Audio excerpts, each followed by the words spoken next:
చాలామంది patients clinic హెడేక్తో వస్తారు.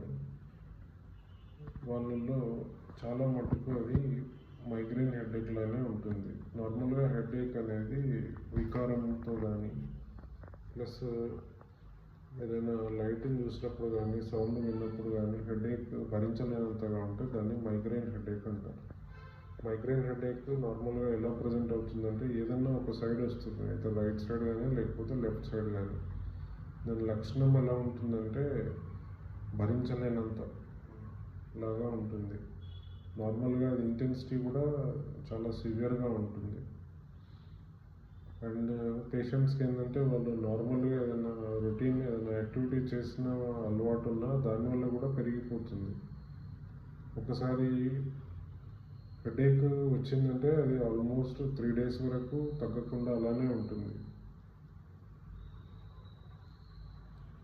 అప్పుడప్పుడు ఇట్లాంటి పేషెంట్స్కు గిడ్డినెస్ అది కూడా ఉంటుంది. మైగ్రేన్లో ఎన్ని రకాలు ఉంటాయంటే ఒక్కొక్కసారి హెడేక్ తప్ప వేరే ఏం సిమ్టమ్స్ ఉండవు. కొంతమందికి ఏమవుతుందంటే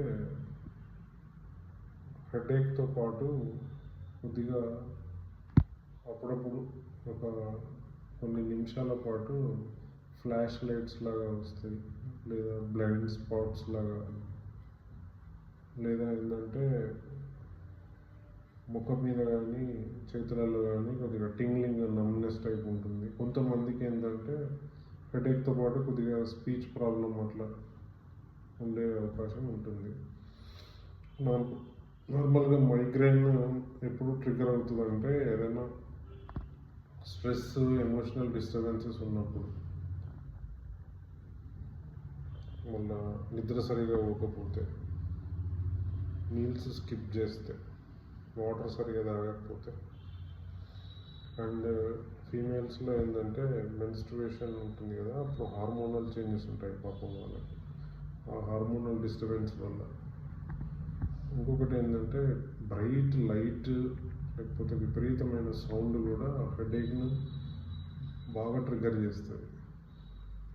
ఇంకా మనం తినే కొన్ని రకాల foods, main alcohol, cheese, chocolate, ఇవన్నిటి వల్ల కూడా మైగ్రేన్ అనేది ట్రిగ్గర్ అవుతుంది.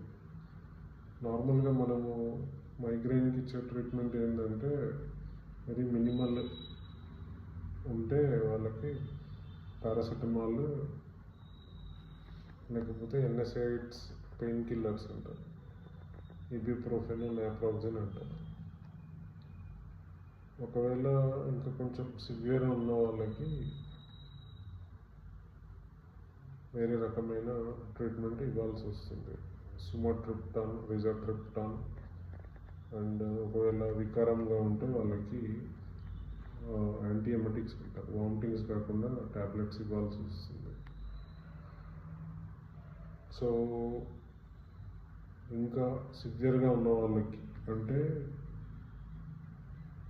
నెలకు 4 సార్ల కంటే ఎక్కువ వచ్చే వాళ్ళకి, వచ్చినప్పుడు భరించలేకుండా ఉండే వాళ్ళకి, అండ్ ఎవరైతే ఈ పారాసెటమాల్కి, ఇబుప్రోఫెన్, నాప్రోక్సెన్ వీటికి రెస్పాన్స్ కారో వాళ్ళకి ఫర్దర్గా అడిషనల్ ట్రీట్మెంట్ ఇవ్వాల్సి వస్తుంది.